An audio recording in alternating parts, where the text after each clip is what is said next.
네, 일본인 가운데 나가오라고 하는 목사님이 계셨습니다. 이 개척을 해가지고 5년이 지나가는데도 단 한 사람도 교회당에 오지를 않았습니다. 이 일본은 조금씩 들어 아시겠지만 정말 복음이 잘 들어가지 않는 나라입니다. 어쨌든 5년을 개척해서 5년 동안 아무도 안 오는데 하루는 허름한 옷을 입은 한 청년이 찾아왔습니다. 알고 보니까 폐결핵이 폐 발음이 조금 가끔 잘 안 되는데 폐결핵, 폐결핵이 걸린 청년이어서 학교에서도 쫓겨나고 기숙사, 하숙집에서 쫓겨난 사람이었습니다. 사실 5년 동안 기도하고 수고하고 고대했는데 처음 온 청년이 이런 상황이니까 인간인지라 얼마나 속이 상하고 불평이 있었죠. 그러나 이제 또 마음을 다잡아 예수님께 기도하면서 마음에 또 감동을 받아가지고 청년을 받아들였습니다.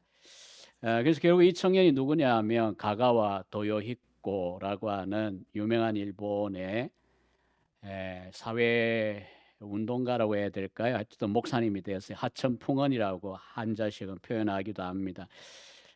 나중에 빈민선교하고 노동선교하고 또 반전운동, 즉 일본이 태평양 전쟁 뭐 이런 전쟁 대동아 전쟁하고 이런 거에 대해 반대했고 또 끝나고 난 다음에는 일본이 죄를 지었다고 회개해야 된다고 이렇게 말할 수 있었던 양심적인 목사님입니다.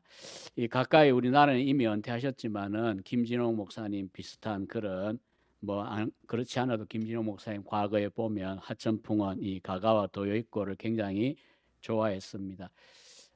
결국 오늘 이제 주제가 실천적인 그리스도인 이렇게 되니까 뭐 오전과 연결을 일부러 제가 본문을 선택한 거고요. 실천적인 그러니까 이 나가오 목사님 또 이어가지고 하천풍원 뭐 그런 건데요. 제가 이제 에드워즈로 학위 논문을 담임 목회하는 중에 썼었습니다. 그때 에드워즈 책들을 참 열심히 읽으면서 은혜를 받았습니다. 사실 신학 논문을 쓰면서 은혜 받기는 쉽진 않은데 에드워즈였고 또 청교도였기 때문에 아마 가능했을 것 같아요. 신앙 감정론에 보면 체험과 실천의 관계에 대하여 예리하게 분석해 줍니다. 신자는 실천도 필요하고 체험도 필요하죠. 그래서 내적인 체험이 없는 외적인 종교적인 실천에 대하여 체험이 없이 외적으로 사는 것. 그러니까 사람 눈에는 사실은 내적 체험이 있든 없든 겉으로 드러난 행동만 우리는 스스로 보잖아요. 도덕적이고 윤리적인 차원이죠. 이런 것은 우리 사람들끼리는 좋습니다. 하지만 하나님 보실 때에는 가치가 없다라고 에드워즈는 판단합니다. 반면에 실천이 없는 체험이 있습니다. 뭐 소위 올고든 교회하고는 전혀 안 어울리는 일반적인 교회들 모습이죠. 불로불로 하는 그런 이제 부흥회라든지 요즘 뭐 어쩔 수 없는 선택인지 모르겠지만 이 청소년들, 청년들 집회하면 그렇게 뜁니다. 네, 그렇게 뛰어요. 찬양하면서도. 제가 이제 십수년이 아니고 2007년에 이제 대구에 수백 명 되는 교회 담임 목사로 부임을 했는데 이 청년들이 CCD 이래 갖고 찬양도 물론하고 이제 현대 기독교 댄스라고 해 가지고 뭐 그런 게 있더라고요. 뭐 율동 정도가 아니고 제가 한 번은 그냥 대구 지역이라 그랬잖아요. 그렇게 보수적인데도 어쨌든 여러분이 다윗 같이 성령에 충만해 가지고 뭐 속옷이 보일 정도로 그렇게 춤을 추든 말든 나는 신경 쓰지 않겠다 이랬더니 뭐 하지 말라 소리도 안 했고 그런데 이제 나중에 안 하고 욕하더라고요. 목사가 하지 말라고 했다고.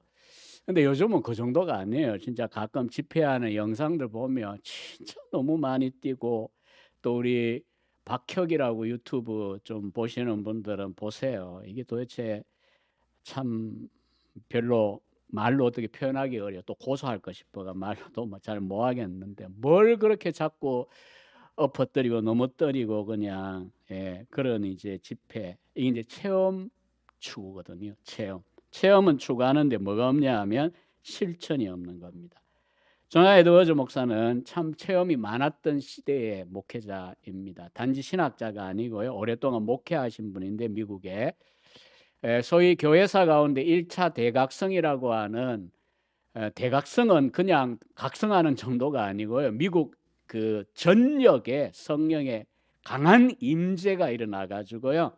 그 앞서 이야기한 그런 인위적으로 뭐 카타르시스 억관이 뛰고 이런 정도가 아니에요. 성령이 강하게 진짜 역사하셨어요. 그런 경험을 다 이제 했고 지도자였는데도 불구하고 자, 실천 없이 체험만 하는 오늘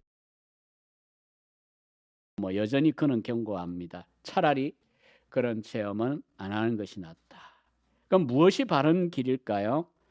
우리는 진리에 근거한 영적인 감화를 받는 게 좋습니다. 또 의지가 움직여서 마음에서부터 실천적인 삶을 사는 게 중요합니다. 이걸 보고 이제 전인적인 신앙이라 이렇게 이야기합니다. 신앙이 무엇이냐? 믿음이 머리에만 있는 거 아니고 감정, 체험, 느낌. 제가 이제 목회하면서 잊혀지지 않는 교인들의 말이 몇 가지가 있는데 비수처럼 박혀가 그래요. 뭐 그중에 이제 예컨대 뭐 산상수혁의 연속 강의 왜 합니까? 소선지서 연속 강의는 왜 하십니까? 이런 뜬금없는 공격. 굉장히 상처가 돼요. 성경은 전체 다 강해하게 되어 있는 거지. 뭐 골라 먹는 재미 이거는 베스킨 라빈스고 그 말도 못했어요. 그때는 그 말을 할 때 이 장로식이나 되어 그런 말을 하면 큰일이잖아요. 순서에 따라 마태도 하고 마가도 하고 누가도 하고 뭐 베드로도 하고 바울도 하고 이래야 되는데 왜 합니까? 이래버리니까 갑자기 숨이 멎더라고요. 당시에. 근데 이야기하려는 건 아니었어요. 그 장로님 목하려는 게 아니고 잊혀지지 않는 말 때문에 그런 거였는데 어쨌든 간에 중요한 건 뭐냐 하면은 이 말이 또 잊혀지지 않아요. 성가대 지휘자였는데 우리는 필이 오면 하고 필이 안 오면 안 합니다 이러더라고요. 목사 앞에 와가지고 아니 뭔 말을 하다가 말씀에 따라 감동이 오면 하고요. 안 그러면 뭐 못하죠. 이러면 몰라도 그냥 필이 오면 이제 예술가의 말이잖아요. 필, 느낌. 어쨌든 간에 감정에만 있는 게 아닙니다. 신앙은. 또 그 다음에 생각 없고 느낌, 감정, 감동 없이 그냥 실천만 하면 된다. 사회운동, 실천운동, 변화를 시키는 운동 이런 것만 하는 것도 아닙니다. 선택할 문제가 아니고요. 우리 신앙은 전인적인 신앙입니다. 그래서 주님께서는 나무가 크냐 잎이 무성하냐를 묻지 않고요. 열매가 있느냐 좋은 또 특히 좋은 나무는 좋은 열매를 맺는다. 왜냐하면 나무는 죽었는데 뭘 따다가 와가지고요 남의 걸 갖다가 스카치 테이프 같은 거나 본드로 붙여놓는 식으로 할 수도 있어요. 그러니까 그 사람의 내면의 변화와 관계없이 외적으로 말을 굉장히 신사적으로 사회생활 하는데 신사적으로 해야죠. 그러면 거칠게 해가지고 도움이 되겠습니까? 속이 어쨌든 간에 속으로는 저주를 하고 말든 간에 겉으로는 나이스하게 젠틀하게 이런 삶을 살든지 행동도 뭐 많은 분들이 TV에 나오고 이럴 때 가식적인 것들이 많잖아요. 그 뭐 기부를 하거나 이런 것들도 어떤 분들은 이름도 안 밝히고 그냥 막 뭘 잔뜩 실어다 놓고 도망가 버리 이런 사람들도 들어 있던데 오히려 이 보이는 앞에서 그걸 하는 또 더구나 이제 크게 해가지고 얼마 이래가지고 주고 이런 것들이 있잖아요. 그런 것은 이제 속을 수 있어요. 내면의 그 사람 됨과 관계없이 외적인 행동일 수 있습니다. 예수님은 분명하게 나무와 열매 이 두 가지를 이야기하셨습니다. 그래서 무성한 나무 잎이나 입술의 고백 이것은 이런 것들은 사실 우리가 참 믿음이 좋은가 안 좋은가와 관계가 없을 수도 있습니다. 오늘 이 디도스를 읽으셨는데 디모데 전서 강의를 하고 계신 것 같은데 아마 디도스도 언젠가 넘어가실 것 같은 예감이 들긴 합니다만은 어쨌든 1장 11절에 보면 11절 16절에 보면요. 이 바울이 디도라고 하는 자기의 이제 돕는 뭐 요즘 말로 하면 부목사님 같은 그런 역할입니다. 이제 사역을 맡겨야 되는데 이 크레데는 크레타 섬을 말합니다. 현재 터키 그 밑에 보면 크레타가 있어요. 거기에 있는데 이제 그레데 사람들에 대하여 이제 한 말이에요. 그들이 하나님을 시인하나 행위로는 부인하니, 이런 표현을 썼어요. 입술로는 하나님을 안다고 이야기하는데 뭐가 없는 겁니까? 실제 삶에 있어서 하나님을 부인하는 겁니다. 입으로 논리적으로 사상적으로 하나님을 부정하면 이론적인 무신론이잖아요. 요즘 시대에는 저 옥스퍼드의 동물 행동학자가 유명한 리차드 도킨스가 있습니다만은, 그러나 이 바울이 지금 비판한 건요, 교회 안에도 엄청 많이 있을 수 있습니다. 말로는 하나님을 믿어요. 그런데 행위로, 삶으로 하나님 안 계신 듯이 살아가는 겁니다. 이런 걸 보고 실천적인 무신론이라 이렇게 이야기합니다. 바울이 말하는 것은 오늘 우리 한국 교회가 세상에서 욕먹을 때 억울한 면도 많습니다. 저는 너무 교회 욕하는 거 안 좋아합니다. 목사기도 하니까. 그러나 이제 한편은 왜 자꾸 저렇게 교회를 보고 뭐라 하고 목사를 뭐라 하고 교인을 뭐라 하냐라고 할 때는 무성한 나무 잎은 가졌는데 뭐가 없기 때문일까요? 많은 경우는 열매가 없기 때문입니다. 이런 말을 할 때마다 사실은 목회자도 마음이 아파야 되고, 또 함께 생각하는 여러분들 혹은 성도님들 마음도 굉장히 불편할 것입니다. 그러나 심각하게 때로는 고민을 해봐야 되겠죠. 우리가 진짜 믿는 자라면 은혜를 정말 체험했다면 우리 삶을 통하여 보여줘야 되죠. 무디의 말인가 뭐 누구의 말인 것 같은데 굉장히 멋있기도 하지만 정말 곱씹어 봐야 됩니다. 우리가 이 올곧은 교회 하면 진리의 올곧고 또 건전한 교리를 따라 신앙생활 하겠다라고 하는 취지하에 9년을 채워가고 계신 건데, 성경을 가까이 하게 되잖아요. 좋은 책들을 많이 읽게 되잖아요. 또 우리 신목사님 번역도 많이 하셨어요. 그간에 신목사님 아는 분들이 많은 이유가 번역을 청교도 책들을 많이 하셔서 그런 거예요. 근데 어쨌든 우리가 이런 말이 있어요. 성경을 성경을 읽잖아요. 우리가 또 한 주간도 텀텀이 성경을 읽으실 텐데 바쁘지만 세상은 그럼 무엇을 읽는가? 우리는 성경을 읽어요. 그럼 세상은 무엇을 읽을까요? 성경을 읽는 그리스도인을 읽습니다.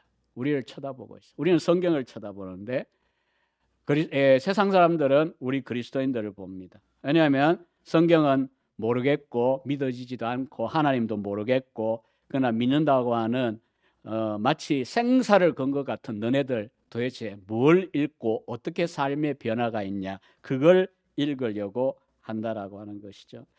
어쨌든 우리가 완벽하게 살아가지 못하지만 우리 삶의 방향이 이 방향 속에 있어야 됩니다. 실천적인 그리스도인의 삶입니다. 왜냐하면 우리의 신앙은 어떤 세상의 운동이나 학문이나 종교나 과학이나 제도로 제공할 수 없는 실천적인 힘을 제공하는 종교가 살아있는 종교, 기독교입니다. 다른 종교는 종교가 아니다 뭐 이렇게 표현하셔도 되겠습니다만, 어쨌든 우리가 종교가 아니고 살아있는 생명력 있는 신앙이다 이렇게 표현해도 되겠습니다만, 다시 한 번만 더 에드워즈의 신앙 감정론의 후반부에 있는 말을 인용하면요, 세상 가운데 가장 액티브한 활동력이 있는 힘이 뭐냐 하면 은혜입니다. 은혜가 가장 강력합니다. 사람을 바꾼다는 건 생각과 감정만 바꾸는 게 아니고 삶을 바꿉니다. 그래서 오늘 15절은 이제 단락상 같이 읽은 거고요. 특별히 11, 12, 13, 14 넉절 속에서 왜 우리의 신앙은 실천적일 수밖에 없는가, 세 가지 이유를 함께 찾아보겠습니다. 첫째는 그리스도인은 하나님의 은혜를 받은 자들이기 때문에 실천적일 수밖에 없어요. 자, 은혜. 아침에도 얘기했지만 물같이 쓰는 언어인데 은혜가 뭐야? 이렇게 물으면 교우들께서 뭐 이 올고든 교회는 안 그렇겠지만 일반적인 교인들은 말 못합니다. 갑자기 멍해집니다. 산상설교 연속 왜 강의했습니까? 이렇게 물을 때 제가 갑자기 숨이 막히듯이 많은 교인들은 믿음이 뭡니까? 은혜가 뭡니까? 설명해 보세요. 그럼 갑자기 입이 닫힙니다. 참 이상하죠. 공기같이 빛같이 우리가 누리는데 잘 몰라요. 어쨌든 간에 우리의 신앙의 시작은 은혜로 시작했습니다. 하나님이 그냥 값없이 주신 은혜로 시작했습니다. 결과적으로는 모든 것이 은혜일 겁니다. 11절을 다시 한번 보십시오. 모든 사람에게 구원을 주시는 하나님의 은혜가 나타났어. 구원을 주시는 은혜입니다. 일제강점기하에 교회 다니면 구원을 준다. 발음을 잘해야 됩니다. 구원을 준다 이래가 교회를 다니는데 구원은커녕 1원도 안 줘가 욕먹은 교회가 있어요. 요즘 뭐 돈도 아니지만은 당시에는 엄청난 거거든요. 그다음 뭐 전도를 진짜 잘해야 됩니다. 그냥 교회 다니다 보면 집 사준다 이랬는데 교회 다니니까 집을 안 사줘요. 집 사준다를 발음을 또 잘못한 거예요. 농담 같지만 이게 이제 실제 교회 가운데 왕왕 일어난 이 참 웃지 못할 해프닝인데요. 구원을 주시는 은혜입니다. 구원은 뭐 우리가 구원받았다 이렇게 이야기하면 병들었다가 중병에서 건짐을 받으면 구원받은 거잖아요. 포로되었다가 자유롭게 되어도 구원이잖아요. 그러나 여기서 말하는 구원은 그런 정도가 아니고요. 영적인 구원을 말하죠. 죄와 사망과 사탄이라고 하는 우리의 인생을 불행하게 했고 결국 영원한 저주와 형벌 속에 살게 하는 이 세 주범들에게서 우리가 자유롭게 되었습니다. 어떤 다른 이유 때문이 없는 거 우리는 너무 잘 압니다. 하나님의 은혜다 이렇게 표현할 수밖에 없는데 이 은혜라고 하는 것은 받을 자격이 없는 자들이라고 하는 게 전제가 돼요. 받을 자격이 없는 거래가 얻을 수 있는 게 아니에요. 그래서 아우구스티누스가 말한 대로 갚을 수 있는 거면 은혜가 아니다 이런 표현을 썼습니다. 받을 자격이 없는 자들에게 공짜로 엄청난 호의를 베푸신 것입니다. 이게 은혜의 문자적인 정의입니다. 대가는 그러면 없는 거냐? 있어요. 대신에 누가 지불했느냐? 하나님이 직접 지불하신 겁니다. 우리가 지불한 게 아니에요. 여러분 우리가 많은 것들을 이 구원의 은혜 말고요 일반적인 영역에서 누리잖아요. 이 전기도 사실은 일반 은혜입니다. 불과 100몇십 년 전에 에디슨이라든지 이런 발명왕들 또 아니면은 우리가 따뜻한 공간에 있는 이런 기계들 또 여자분들 같으면 아마 냉장고 저 자랄 때도 냉장고 없었어요. 못 썼어요. 없었던 건 아니고 못 썼어요. 하여간 뭐 이런 기계들도 사실 그냥 누리니까 뭐 당연한 거죠. 돈만 주면 우리는 누리니까. 그러나 저게 등장하는 데에는 또 다른 사람의 창의력과 수고가 있었잖아요.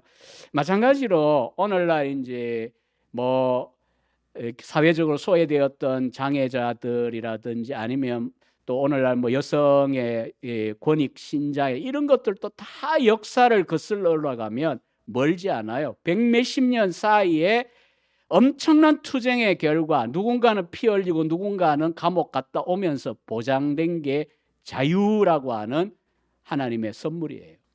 그래서 미국 사람들 말이 freedom is not free라고 하는 문구가 있어요. 자유는 free, 자유롭단 말이 아니고 그때는 공짜가 아니다.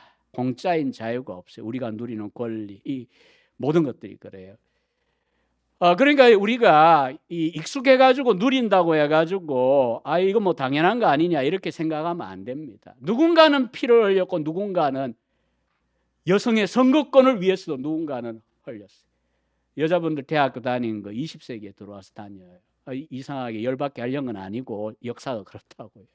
남자들도 마찬가지고요. 우리 사회가 개량되는 데 있어서도 많은 피와 땀이 들어갔거든요. 그럼 누가 대가를 지불한 겁니까? 앞선 선각자들이에요. 윌리엄 윌버포스 같은 18세기, 19세기는 아니고 18세기에 아브라함 링컨보다 앞서서 이분은 50년 이상 영국의 의정 활동을 하면서 미국보다 먼저 영국 제도에서 노예 제도를 없애는 일을 하셨어요. 평생을 헌신했어요. 20대부터 시작해 죽을 때까지 그 일을 하고 자기 수많은 그 재산들을 허비하면서까지 그 일을 했다고요. 그러면 당연히 누리는 권리지만 그 권리 이면에는 대가를 누군가 지불했어요. 은혜는 어떨까요? 우리가 교회 다니면서 정말 은혜 받은 자답게 살아가야 된다라고 하는 정상적인 마음을 가지게 되는 아마 비결은 은혜가 공짜가 아니라고 하는 사실을 절실하게 깨닫는 겁니다. 우리의 어떤 돈이나 학위나 지식이나 권력이나 인맥이나 어떤 건강이나 어떤 걸로도 구원을 얻지 못합니다. 심지어 불행한 것은 5대 6대 교회를 다녀도 그 가계도로 자동 구원이 있는 거 아닙니다.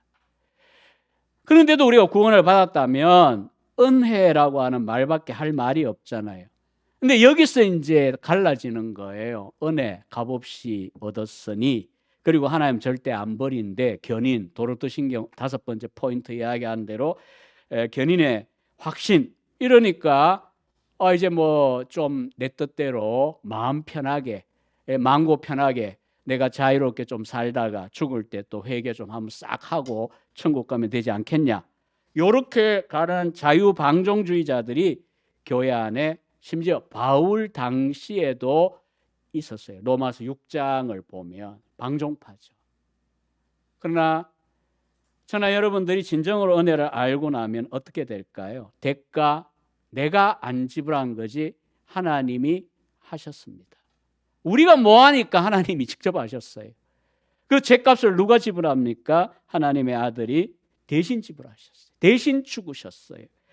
그래서 우리가 구원을 받고 나면 정상적인 은혜를 제대로 깨달은 사람들은 나 같은 죄인 살리신 주원에 놀라워, 이 찬송이지 너 같은 죄인 살리신 은혜가 대단하다 이런 소리 안 합니다. 어떻게 너 같은 것도 구원하시나, 이거 감정 자체가 이미 틀린 거예요. 나 같은 죄인도 살리. 그 노래 지었던 존 뉴턴 목사님이 노예 그 선장했잖아요. 노예 파는 선의 선장. 이분이 그런 말을 했어요. 나중에 천국 가면 3가지로 놀랄 거다. 와야 될 것 같은데 안 온 사람이 있어 놀라고, 못 올 것 같은 사람이 와 있는 거 보고 놀랄 거고, 3번째 나 같은 존 뉴턴이 저기 있는 걸 보고 놀랄 것이다. 저는 여러분들도 마찬가지입니다. 오늘 그 은혜에 대하여 말하기를 구원을 주시는 하나님의 은혜가 나타나, 그러면서 모든 사람에게 구원을 주시는 이라고 했어요. 모든. 이 모든이란 말은 보편 구원을 말한 거 아닙니다. 한 명도 예외가 없이 열외가 없이 누구나 다 그 말이 아니고요. 사회적인 차별, 세상이 갈라놓은 여러 가지 구별, 남녀노소, 유불학식 이런 거, 그런 거에 관계없이 누구든지입니다. 그래서 9절과 10절에 올라가 보면 심지어 당시에 말 알아듣는 그냥 그 짐승처럼 대접받던 노예들에게도 라고 되어 있어요. 노예들. 그래서 이 보편적이기 때문에 저와 여러분들이 신분이 어떠하냐, 뭐 학위가 있냐 없냐, 어떤 다른 이유 때문에 구원이 결정되지 않는다는 걸 알기 때문에 참 이 누구든지라고 하는 이 보편적인 언어가 감사해요. 저 자신도 마찬가지입니다. 근데 한번 보십시오. 이 은혜가 나타났는데 그래서 감사하고 말자 이렇게 되어 있는 게 아니고요. 오늘 12절에 바울은요 특이한 표현을 썼습니다. 이 은혜가 나타나서 뭘 합니까? 양육하세요. 우리를 양육. 이 양육한다라고 하는 말은 바울이 쓴 용어로는 파이듀오라는 동사인데 이 단어가 낯설긴 해도 우리 주변에 이제 또 기독교 세계에 오래 있다 보면 들은 단어가 있죠. 우리나라에도 성교의 이름이 있어요. 파이디온이라고 하는 성교의 이름이 있죠. 파이디온이 뭐냐 하면 아이를 말해요. 아이. 그래서 파이듀오 하면 아이를 훈육하고 가르치는 것, 이걸 이야기를 합니다. 근데 은혜가 나타나 우리를 구원하실 때 뭘 합니까? 그 다음은 양육하세요. 은혜가 양육을 합니다. 우리를 은혜학교에 입학을 시킵니다. 은혜 받은 자의 삶이 어떠한지를 가르쳐 주시고요. 우리를 아이들 훈육하듯이 훈육하고 훈련을 시킵니다. 12절을 다시 주목해 보시면 우리를 양육하시되, 그러니까 양육이라고 번역이 되어 있지만 앞서 이야기한 파이디온, 아이들을 기르고 훈육하고 양육하듯이 우리를 그렇게 한다는 거거든요. 그러면서 이제 두 가지 이야기를 했어요. 뭘 가르치고 뭘 훈육하는가. 천국 갈 때까지 우리는 사실은 양육, 훈련 받기 위하여 교회를 다닙니다. 제가 이제 여러분 교회는 안 그러니까 제가 이상한 감정을 말씀드리는 거 아니고요. 과거에 상처받은 이야기 중에 그런 게 있다는 이야기로만 들었어요. 어떤 분은 또 그래요. 교회 와가지고 왜 자꾸 가르치려고 하냐고. 여러분, 교회가 한자가 뜻이 뭔지 아세요? 가르칠 교자의 모일 회자거든요. 아니 에클레시아다, 처치다 이렇게 외국말로 하면 그 말을 할 수 있는데, 우리나라 사람들은요, 올고등 교회 무슨 교회 하면 그 교회 자체가 뜻이 가르치는 모임이란 뜻이거든요. 그럼 가르치는 모임인데 하나도 안 가르치고 놀게만 하고 엔터테인먼트만 하면 그게 무슨 교회입니까? 그러니까 교회는요, 물론 가르치는 것만 있는 게 아니에요. 사람을 치료하고 고치고 바꾸고, 물론 그것도 알고 보면 가르치는 거예요. 넓은 의미에서 훈육하는 장소입니다. 사실 그래서 맡은 역할을 하는 교역자의 사명이 참 크고요. 제가 이제 오후 시간이라 이런 이야기도 합니다만은 담임 목회 11년 반 하는 동안에는요, 참 정말 성경 전체를 때에 따라 가르치자 이런 생각으로 가르치는데, 단 말씀도 있지만 날카로운 말씀들도 있잖아요. 또 책망하는 말씀들도 있고 하라 하지 마라 간섭하는 말씀도 많잖아요. 제가 마음대로 선택할 수가 없잖아요. 조엘 오스틴처럼 맨날 웃으면서 스마일링 패스터 이런 거 하잖아요. 제가 그분 보고 속으로 그랬어요. 만난 건 아니고요. 만날 일이 뭐가 있겠어요. 아이고 조엘, 성경이 그렇게 말하면 나도 목사 그래 하고 싶다. 당신처럼 맨날 웃으면서 좋은 요트 타고 다니고 엄청난 부를 누리는 사람이거든요. 그 책도 많이 팔리고요. 성경은 그렇지가 않아요. 엄한 소리도 해야 되고, 제가 이제 강사로 이렇게 외부에 다닐 때는 교회 사정도 모르고 제 책임도 아니고 사실은 담임 목사님들 책임이니까 날카로운 이야기 안 합니다. 사실은 분위기도 가끔 강조하느라고 소리 지르면서도 강조하려고 그런 겁니다. 이렇게 화난 거 아닙니다. 이런 말도 하기도 하고. 근데 목회할 때는 안 그래요. 때로는 제가 지나고 나서 10수년 전에 영상들을 어쩌다가 찾아가 한 번씩 봐야 될 경우에서 보면 제가 참 힘들 때도 있어요. 제가 제 설교가 힘들 때도 있어요. 대나무를 쪼개듯이 때로는 하는 거예요. 얼마나 이런 설교를 들었으면 교인들이 오늘 목사 되게 화가 나가 우리 메타작을 하고 있네 이런 느낌이 들지 않았을까. 근데 사실은 목사니까 그래요. 책임을 진 영혼들이기 때문에 수년 동안 함께하면서 때로는 부드럽게도 이야기하지만 달콤하게도 이야기하지만 때로는 멱살 잡고 자식 붙잡고 너 이러면 안 돼 이런 심정으로 설교해야 될 때도 있거든요. 물론 이제 대부분의 교회의 양육이라는 것, 이 책임을 지고 말씀을 잘 지혜롭게 가르치는 일입니다. 그래서 부정적인 것과 긍정적인 내용을 이야기했어요. 부정적인 측면에서는 무엇을 버리도록 훈련하냐, 경건하지 않은 것과 이 세상 정욕을 다 버리도록 우리를 훈육하는, 양육하는 은혜입니다. 경건하지 않다는 것은 불신앙적이고 불경건한 요소죠. 하나님 닮지 않은 것들 버리게 만듭니다.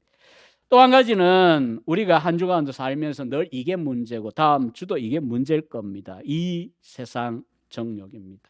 요한일서 2장 16절에 보면 사도 요한은 이 세상이라고 하는 실체를 움직이는 힘을 육신의 정욕, 안목의 정욕, 이생의 자랑이라 그랬어요. 오늘 유튜브나 넷플릭스 이 안목의 정욕 얼마나 부추기는지 몰라요. 그 다음에 온갖 이 세상의 자랑들, 이런 육신의 쾌락, 또 악독과 다툼, 시기, 질투, 소유욕 이런 것들이 우리의 타락한 본성의 에너지였습니다. 추동력이었습니다. 그런데 이제 은혜가 우리에게 임하면 구원하시되 이런 것들이 악하고 잘못된 것이라는 걸 깨닫게 하고 버리도록 만듭니다. 이방인처럼 불신자처럼 불법하게 우상 숭배하고 그저 이익이 되면 뭐 의도 없고 선도 없고 바른 길도 없이 그냥 다 내던져 버리고, 심지어 최근에 뭐 저 남쪽의 어느 동네에다가 무슨 예수상을 뭐 어마어마한 걸 어디죠 브라질인지 아르헨티나인지 본바다가 세운다고 사업을 하니 많이 이래갖고 한동안 눈꼴스럽게 했잖아요. 근데 중요한 거는 그 주도하는 양반이 장로라고 그러는데 장로가 아니고 무슨 사찰 대표라네. 또 그러는데 거기에 목사님들하고 교인들이 그냥 부안해동을 하고 말이에요. 아니 딱 보면 몰라요. 설령 저 같은 사람이 앞장서가 예수상을 세우자 이래도 교인들이 딱 바로 올고든 교회 교인들 같으면 어때야 될 것 같아요. 저거 미쳤나 저것들 왜 저러냐 저거. 예수상을 왜 예수님 얼굴 언제 남겼어요? 남긴 적이 없거든요.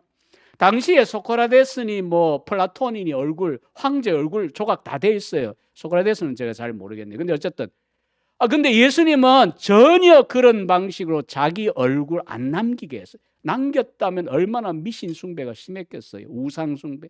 안 그래도 이웃에도 있던데 구교 같으면은 이 성상 또 뭐 성자 숭배, 성물 숭배. 근데 왜 안 남기셨어요? 하지 말라고. 믿음으로, 마음으로, 영적으로 만나라고. 근데 뭔 예수상을 세웁니까? 딱 보면 알아야죠. 저게 잘못된 거다. 이렇게 하고 안 따라가야 되잖아요. 그게 다 경건하지 않음과 미신적인 거고 또 이 세상의 정욕을 따라가기 때문에 그런 거죠. 그런데 이제 긍정적인 요소는 세 가지 요인을 이야기했습니다. 신중함, 의로움, 경건함입니다. 이걸 우리 가운데 길러 주도록 은혜는 역사해요. 그래야 주일날 또 혹은 교회 와서 또 교제하고 말씀 듣고 또 기도에 같이 하고 이렇게 하고 나면 우리가 욕심은 버리게 되고 내려놓게 되고 뭐 완전히는 안 되지만 또 내려놓게 되고 신중함이 생기겠죠. 근신함이라고 또 번역하는데 이거는 자기 자신에 대하여 절제하는 겁니다. 신중한 걸 말합니다. 신앙이 깊어질수록 막 함부로 말하고 함부로 행동하는 게 아니고 절제하게 됩니다. 생각을 하게 됩니다. 두 번째는 의로움입니다. 다른 사람과의 좋은 관계, 바른 관계, 이게 의입니다. 오를 의자는 추상적인 게 아니고요. 성경에 가면 관계의 문제예요. 진리의 입각에서 합당한 관계를 맺는 겁니다. 세 번째는 경건은 어떤 경우에도 대체로 하나님과의 관계를 의미하죠. 하나님께 대하여 경외하고 순종하는 삶을 가리킵니다. 사실 하나님을 경외하면 이게 중심이 되면 하나님이 이 면에서 나의 욕심에 대하여 어떻게 하기를 원하시냐 딱 절제하게 만들죠. 그 다음에 다른 사람과의 관계에 대해서 부모님께 어떻게 하고 자녀들에게 어떻게 하고 그게 뭐 MZ세대고 21세기고 그 문제가 아닙니다. 교회도 지금 점점 자꾸 시대가 추세가 이런 이야기 하는데요. 2000년 전 로마와 헬라 사회의 문화 풍속의 역사를 읽어보세요. 동성애가 난무하고 얼마나 어린 애도 태어나면 그냥 갖다 내버릴 정도였어요.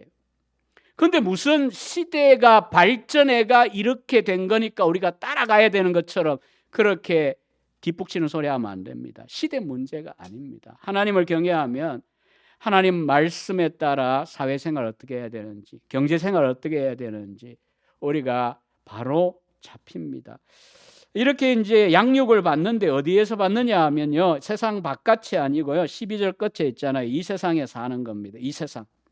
하나님께서 그리스도인들의 삶 속에 역사하게 하시는 이 은혜는요. 세상 바깥이 아닙니다. 이 세상 속에서입니다. 우리가 사는 이 시대, 한국, 또 이 지역, 또 여러분들의 그 지역, 여러분의 그 가정환경, 교회 환경 속에서 실천하고 훈련하게 하는 것이 은혜입니다. 그래서 우리 그리스도인의 삶은 혹은 기독교 윤리는 세상과 분리된 환경 속에서 아주 진공해서 무균실에서 성취되어야 되는 가치관이 아닙니다. 세상과 구별되지 않는 세속화도 피해야 되지만 세상을 버리고 꽁꽁 숨어서 우리끼리만 혹은 나 혼자만 살겠다. 도피주의도 성경은 말하지 않습니다. 이 세상에 살도록 말합니다.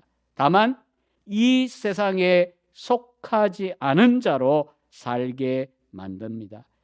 사실 환경이 저도 참 늘 누구보다 집사람이 너무나 30년 동안 몸서리치도록 겪었지만 저도 투덜이 서머프예요.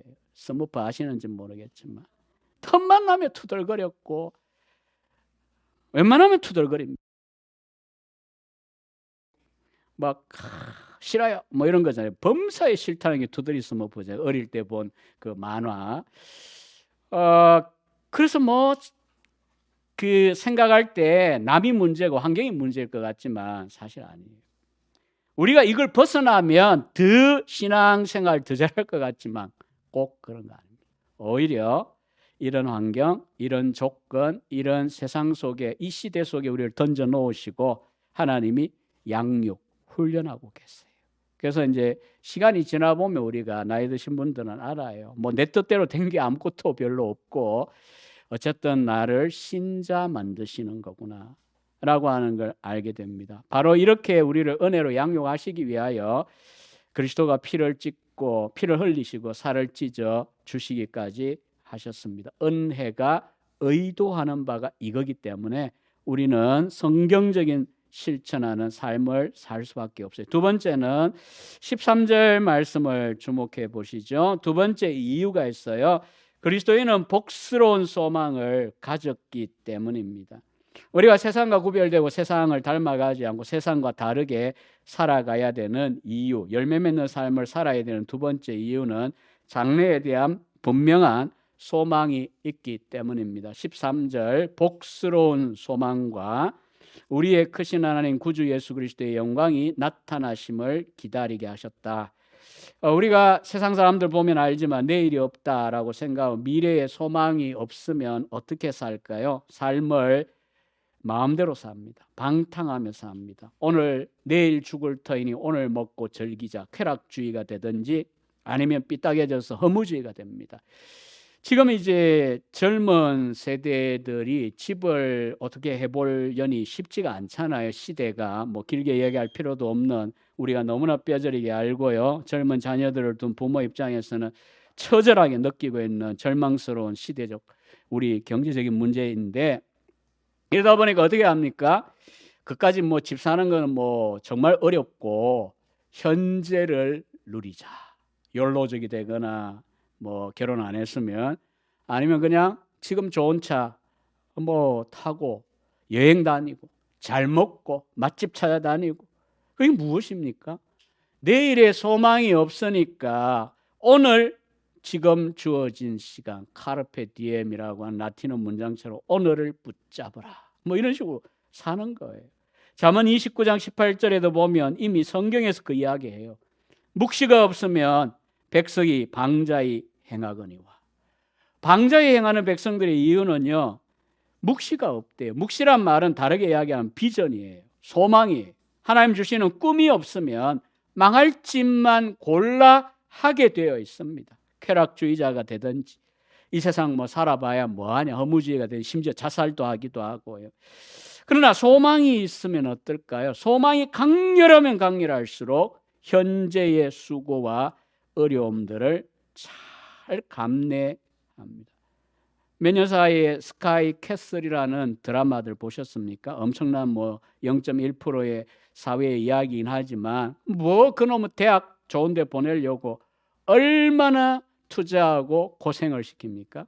요즘 일타 스캔들을 열심히 보고 있습니다. 제가 일타 스캔들도 마찬가지인 거예요. 얼마나 고생을 시켜. 여기 고등학생을 그냥 일타 강사 그냥 자리 잡아주려고 부모가 자리 잡아주고 진짜 아마 대치동이나 저런 데 학원 그럴 것 같아요.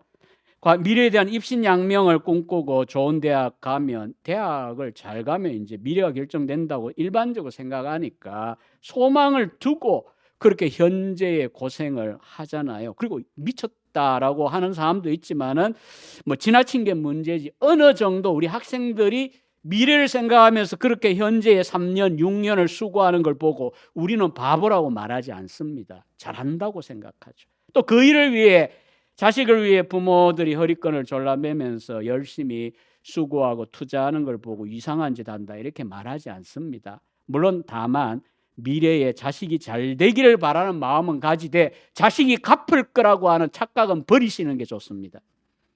기대 안 하는 게 좋아요. 저부터도 늘 결심하고 있습니다.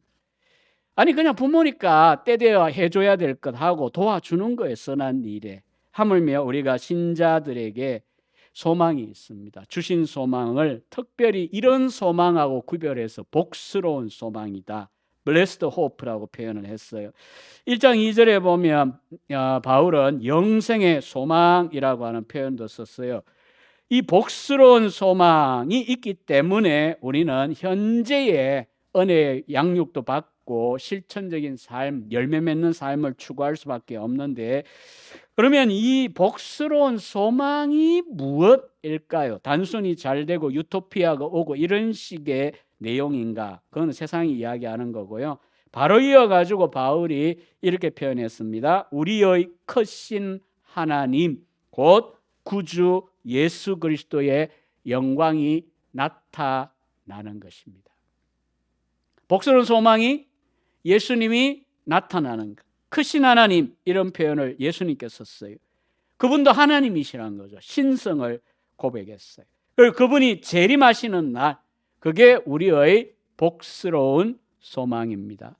그래서 우리가 개인적으로는 나이와 관계없이 주님이 개별적으로 부르면 가는 것이 개인의 종말입니다. 저는 이제 가을에 종말론을 가르치는데, 그러면 이걸 보고 이제 죽음이라 이렇게 표현을 하잖아요. 육신의 죽음이라 말하는데, 우리가 공동체적으로 모두가 다 맞이하게 되는 인류의 종말은 무엇입니까? 예수님의 재림입니다. 어떤 핵폭탄이나 이런 거에 의하여 불바다가 되어서 지구가 끝나는, 행성 충돌에 끝나고 이런 블록버스터들이 말하는, 영화가 말하는 그런 게 종말이 아니고요. 예수님이 재림의 주로 심판자로 다시 오시는 그날이 우주의 종말이고 역사의 끝입니다. 그거는 전혀 어떤 다른 요인 때문이 아니라 하나님이 보시기에 이제는 끝내야 되겠다라고 결단하시고 그리스도가 이 땅에 오시면 그게 종말입니다. 그러니까 우리들에게 이런 소망이 있어야 되는 거죠. 주님 다시 오실 때까지, 주님이 다시 오시기를 소망하는. 요한계시록 마지막 22장 21절은요, 우리 주 예수 그리스도의 은혜가 너희 모든 사랑과 무리와 하여튼 은혜에 대한 이야기죠. 바로 앞절에 있잖아요. 내가 다시 오리라 하니 요한이 응답하기를 아멘 주 예수여 오시옵소서, 오시옵소서. 이런 구주 대망에 대한 그 소망이 저나 여러분에게 있느냐, 이런 것도 우리 신앙이 살아있느냐 없느냐가 굉장히 중요한 참고 표지판입니다. 어떤 분들은 예수님이 오시면 맞을 준비됐나요? 이렇게 교회 목회자가 또 그것도 한 번씩 물어줘야 되거든요. 그러면 픽 웃는 사람도 있어요. 또 어떤 사람은 심각하게 째려봅니다. 왜 그거 물어요? 준비가 다 안 된 거죠. 그러나 이제 한편은 참 정말 주님 빨리 오시면 좋겠어요. 그러나인데 왜 그러나도 건전한 그러나가 있어요. 유보적인 조건. 아직 안 믿는 내 가족, 아직 안 믿는 저 자식들 생각하니까 주님 조금만 기회를 주세요. 여러분 그걸 보고 재림의 신앙이 식어 있다 말 못하잖아요. 재림을 간절히 기다리나, 그러나 우리의 자녀들이, 이웃들이, 가족들이 함께 그 재림의 주를 구원받은 자로서 맞이할 수 있기를 소망하는 것은 나쁜 것이 아닙니다. 하나님도 그것 때문에 기다리고 계신 거잖아요. 베드로서 3장에 있는 대로. 그래서 우리가 미래에 대한 이런 재림의 소망을 확고하게 가질 때, 일제강점기 하에 제가 이제 종말론 때문에 연구를 한동안 제가 했어요. 옛날 문헌들 읽으면서. 그때 보면 주계철 목사님, 길선주 목사님, 손양원 목사님, 안희숙 사모님, 이런 분들이 결국 그렇게 버틸 수 있고 순교까지 할 수 있었던 이유가 재림하신다는 겁니다. 심판자로 오실 거라는 겁니다. 그 때문에 견뎌냈어요. 고문도 견디고 순교도 하기도 했어요.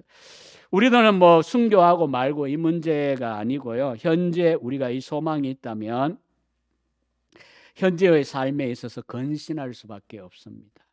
여기서 끝낼 인생이 아니기 때문에 주님이 재림하실 심판 때에 평가하시는 게 마지막 영원한 우리의 삶에 대한 평가이기 때문에 우리는 현재에 절제하며 살 겁니다.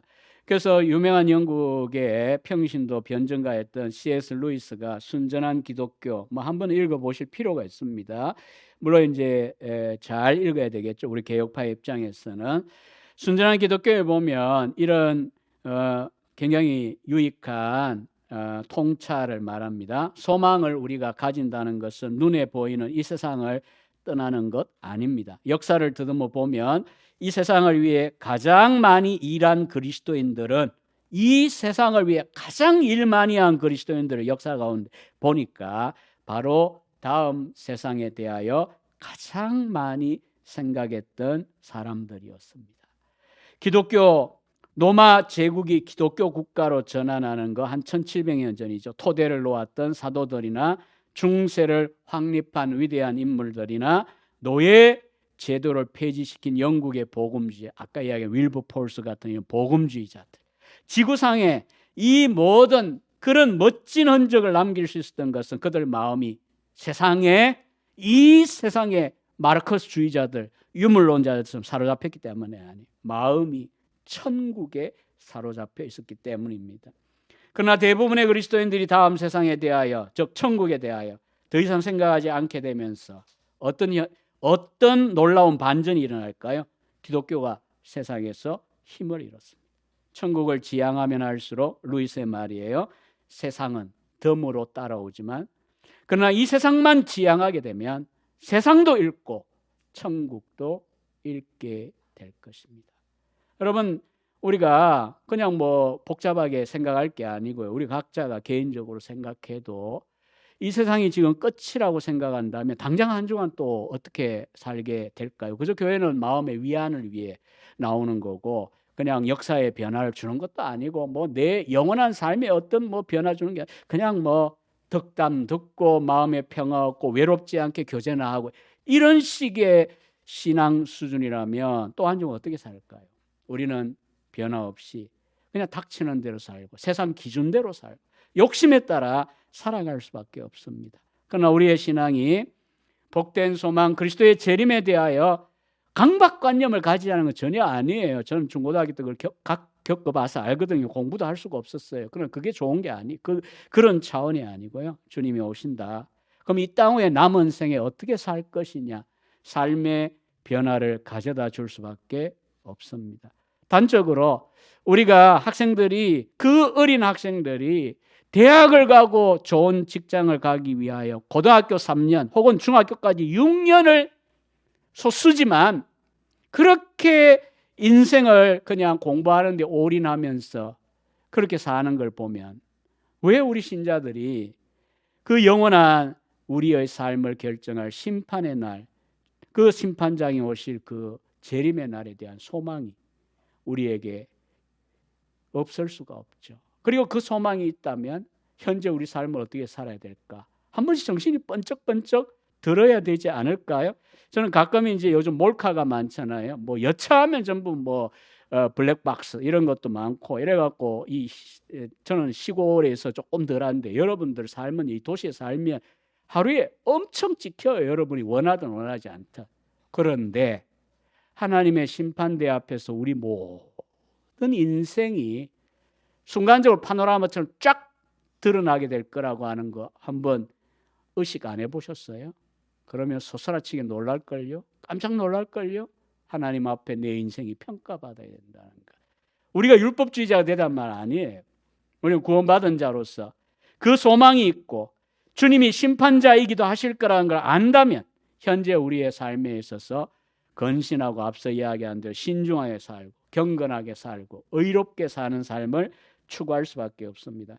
마지막 세 번째는 14절에 이유가 있습니다. 우리를 구속 속량하신 목적이 선한 일에 열심하는 친백성이 되게 하는 데 있기 때문입니다. 그가 우리를 대신하여 자신을 주시면, 자신은 그리스도의 생명입니다. 그리스도의 전부입니다. 자기를 우리를 위하여 주셨어요. 왜? 그 길밖에 없기 때문에. 우리가 구원받는 길은 다른 길로는 안 돼요. 말로 되는 거 아닙니다. 우리 대신하여 의로운 방식으로 자기 자신을 십자가에 내어주고 우리를 불법에서 구속 혹은 속량하셔야만 했습니다. 그렇게 하시면서까지 뭘 원하십니까? 깨끗하게 하시는 겁니다. 온갖 우리 가운데 있는 더러움에서 그리스도의 피로 성령의 역사로 깨끗하게 하시고요. 선한 일을 열심히 하는 친백성, 옛날 번역은, 지금 번역은 자기 백성. 사실 자기 백성, 친백성 했을 때 이게 이면에는 출애굽기 19장 4, 5, 6절에 있는 그 출애굽한 백성들에게 하나님이 말씀하셨던 그 엄청난 영광스러운 표현이 포함된 거예요. 히브리 사람들은 세굴라라고 하는 표현입니다. 나의 보배로운 백성이 되게 하겠다. 하나님께서 우리를 보배로운 백성으로 여기겠다라고 이미 출애굽기에도 선언했지만 여기 디도스 2장 14절에도 선언하고 있는 거거든요. 그 대신에 어떤 백성이냐 이것입니다. 선한 일을 열심히 하는 백성입니다. 여러분, 우리가 선행 또 공적, 업적 이런 것이 구원의 근거가 될 수 있을 만큼 온전한 사람은 아무도 없다는 의미에서 우리는 단호히 율법 구원, 업적, 성취 어떤 것도 다 거부합니다. 세상은 엄청난 돈에 다 넘어갈지 모르지만 하나님 앞에는 거래가 되지 않습니다. 왜냐하면 그걸로 구원을 얻을 수가 없어요.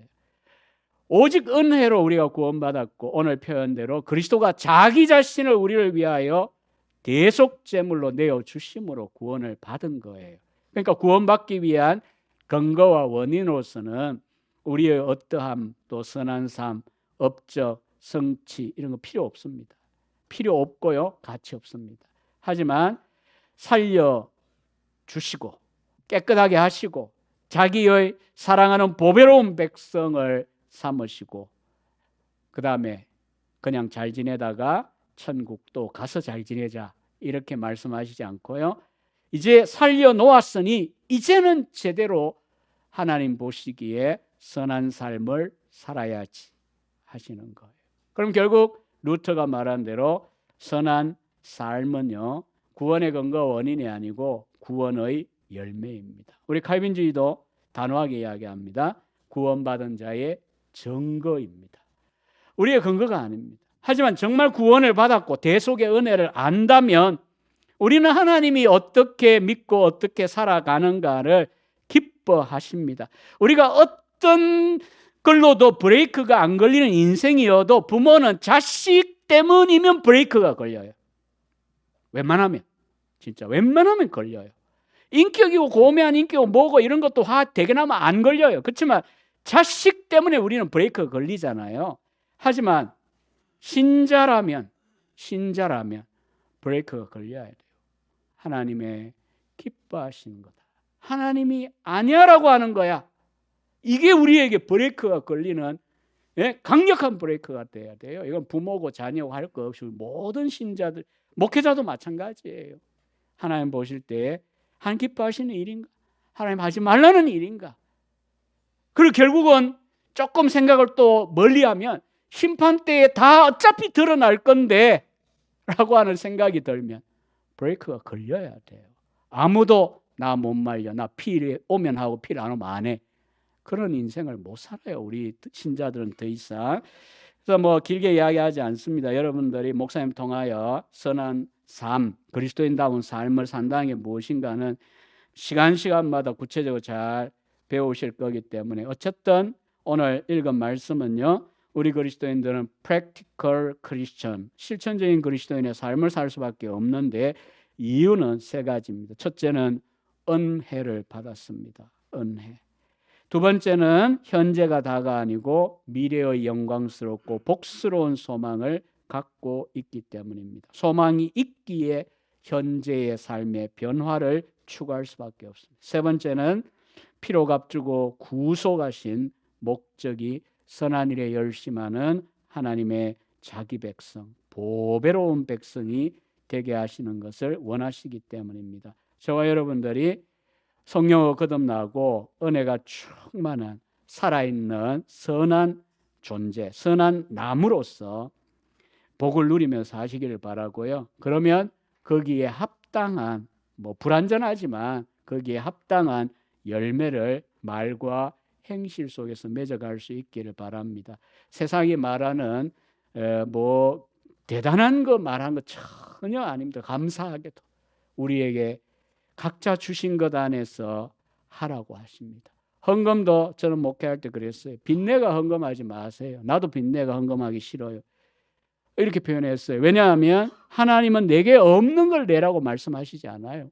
내가 할 수 있는 걸 하라고 그러세요. 말도 뭐 이쁘게 아름답게 뭐 수사학적 그게 아니고, 아니 아무리 말을 못해도 염장 지르는 말하고 따뜻한 말은 다른 거 아닙니까? 그저 말 몇 마디 해도 그거 하라고요. 우리 보고 하시는 게. 우리가 뭐 거창한 걸 내어주면 세상 사람들 성기라고 말한 게 아니에요. 따뜻한 말 한마디 하면서 주님의 사랑을 생각하면서 사탕 몇 개라도 집어서 그냥 같이 먹읍시다. 그게 뭐 신문에 나겠어요? 안 나요. 그러나 하나님께서는 우리의 삶이 그런 작은 일들, 우리가 할 수 있는 일들을 통하여서 우리가 이 세상 가운데 생명의 향기를 드러내면서 살아갈 수 있기를 소망하고 계십니다. 이러한 삶의 이 한 주간도 진보가 있으시기를 바랍니다.